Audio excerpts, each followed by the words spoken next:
Jean-Denis Garon, porte-parole du Bloc québécois en matière de finances. Monsieur Garon, bonsoir et merci d'être avec nous. Bonsoir, c'est un plaisir. Alors d'abord, votre réaction générale à cette mise à jour économique qui survient dans un contexte de grande incertitude à l'échelle mondiale. Quelle lecture en faites-vous? Bien, écoutez, c'est difficile de réagir beaucoup lorsque si peu dans une mise à jour. Vous savez, la raison d'être d'une mise à jour économique, c'est de s'adapter à des circonstances qui ont changé. Alors nous, on pensait que le gouvernement allait déposer des mesures, notamment pour s'adapter à la nouvelle structure de tarifs imposée par le président Trump.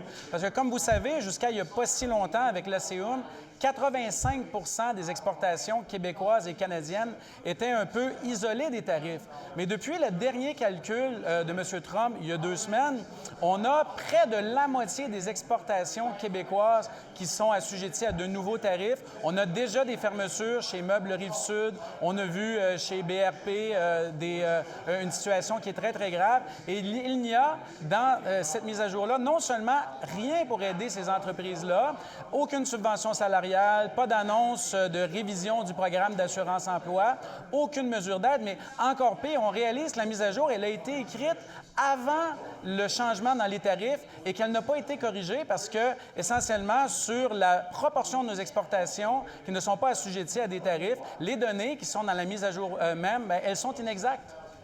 Donc, peut-être une absence de mise à jour de la part du gouvernement, selon vous. L'une des mesures phares dans cette mise à jour semble être le lancement de cette initiative Une équipe Canada forte qui vise à recruter, à former jusqu'à 100 000 travailleurs qualifiés au cours des 5 prochaines années. Quelle est votre réaction à cette intervention du fédéral? Est-ce que vous craignez une forme d'ingérence d'Ottawa dans les champs de compétences du Québec? Bien, on ne craint pas une forme d'ingérence, c'est une forme d'ingérence. Comme vous savez, la formation de la main-d'œuvre, c'est un des champs de compétences pour lesquels il y a eu une dévolution complète, pour lesquels Québec est maître de sa stratégie de la main-d'œuvre. On a des tables sectorielles. Québec maîtrise sa stratégie de la main-d'œuvre.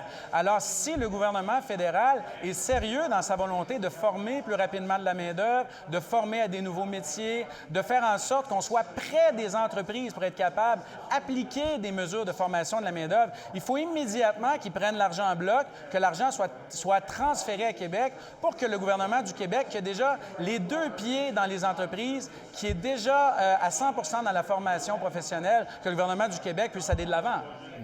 L'autre mesure phare de cette mise à jour semble être la création de ce Fonds pour un Canada fort, un fonds souverain.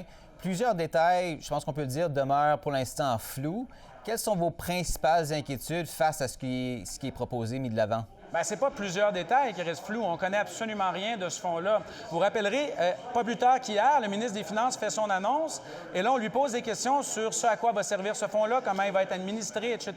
Et il nous dit « Attendez la mise à jour budgétaire ». On lit la mise à jour budgétaire et on n'a absolument pas de nouvelles informations sur ce fonds-là, si ce n'est que le ministre nous dit d'attendre encore quelques mois pour que ce fonds-là pour qu'on détaille ce qu'il y a dans ce fonds-là. Donc, essentiellement, ce qu'on nous dit, c'est que le fonds va servir à financer des projets qui sont considérés comme des grands projets nationaux d'intérêt national par le bureau du premier ministre, qui seront passés par le bureau des grands projets, dans lesquels le bureau du premier ministre a les 2 mains. Alors, essentiellement, on nous dit qu'on aura un fonds qui sera indépendant, mais ça a tout l'air d'un fonds où les administrateurs de ce fonds-là auront comme seule option de dire oui au premier ministre. Alors, vous savez, le gouvernement, depuis un certain temps, coupe dans le nombre de fonctionnaires, fait de l'attrition dans la fonction publique pour sauver des coûts, mais il est sans arrêt en train de créer de nouvelles agences, de nouvelles structures avec des directeurs, des PDG qui sont payés 5, 6, 700 000 $ par année, où on place parfois des gens qui sont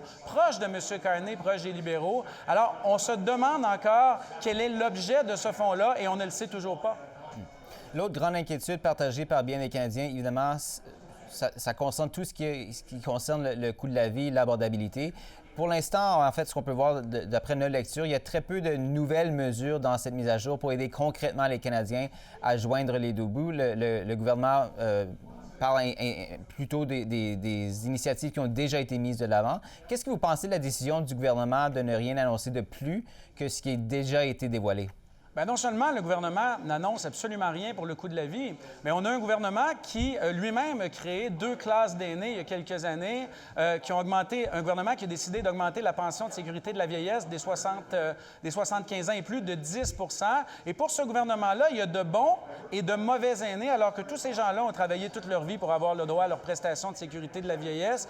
Et on sait que les personnes de 65 ans et plus sont parmi les plus durement frappées par le coût de la vie. Alors, on a tout simplement un gouvernement qui a décidé d'ignorer les gens qui font partie des plus vulnérables dans la société. Et moi, je pense que c'est déplorable, d'autant plus que nous avions détaillé une proposition pour le gouvernement, une proposition pour augmenter la prestation de sécurité de la vieillesse qui s'autofinançait. Et le ministre des Finances, j'écoutais son discours tout à l'heure, nous dit j'aimerais que pour une fois, le Bloc soit avec nous. Mais à chaque fois que le Bloc fait une proposition constructive pour améliorer le sort des gens qui sont affectés par le coût de la vie, le gouvernement dit non. Alors moi, je renvoie la balle au ministre et je lui demande une fois de temps en temps d'être avec l'opposition, surtout une opposition comme le Bloc québécois qui fait des propositions qui sont constructives, réalistes, chiffrées et détaillées. On verra bien la suite. Jean-Denis Garon, porte-parole du Bloc québécois en matière de finances, merci d'avoir été avec nous ce soir. Bien apprécié. Plaisir.